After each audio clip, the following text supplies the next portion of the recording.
Sabbath School Lesson Caption. Priorities.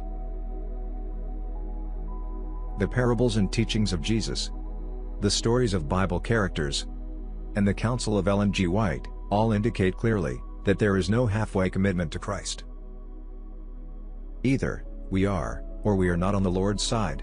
When asked by a scribe which commandment was the greatest, Jesus answered, "You shall love the Lord your God with all your heart, with all your soul, with all your mind, and with all your strength." Mark chapter 12 and verse 30. When we give all to Christ, there is nothing left for another master. That is the way it is. That is the way it must be. Matthew 6:24 says, "No one can serve two masters. For either he will hate the one, and love the other. Or else he will be loyal to the one, and despise the other." You cannot serve God and mammon. Question: what has been your own experience with the truth of these words? Note Jesus didn't say that it was hard to serve God and money, or that you needed to be careful in how you serve both. He said, instead, that it couldn't be done. Period. This thought should put a bit of fear and trembling in our souls.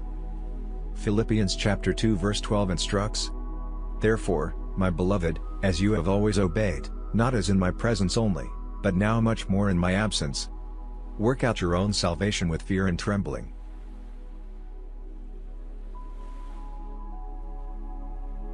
The scripture text for this lesson is 1 John chapter 2 verses 15 to 17. Do not love the world or the things in the world. If anyone loves the world, the love of the Father is not in him. For all that is in the world, the lust of the flesh, the lust of the eyes, and the pride of life, is not of the Father but is of the world. And the world is passing away, and the lust of it, but he who does the will of God abides forever.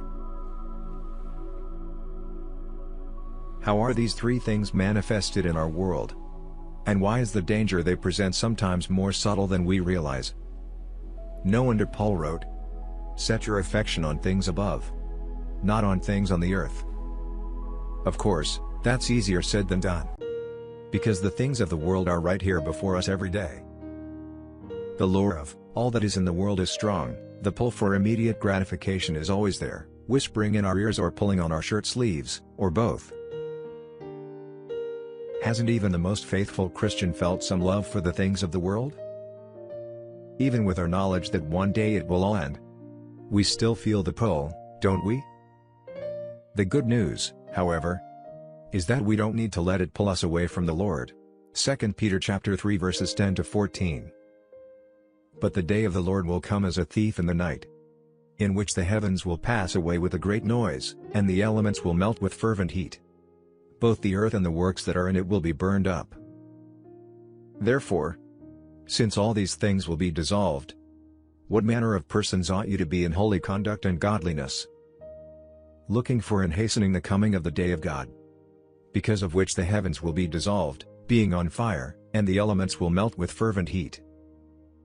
Nevertheless, we according to his promise, look for new heavens and a new earth, in which righteousness dwells.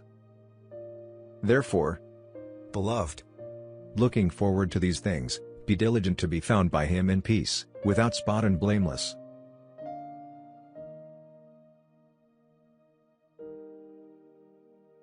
How should what he says here impact how we live, including what we do with our resources?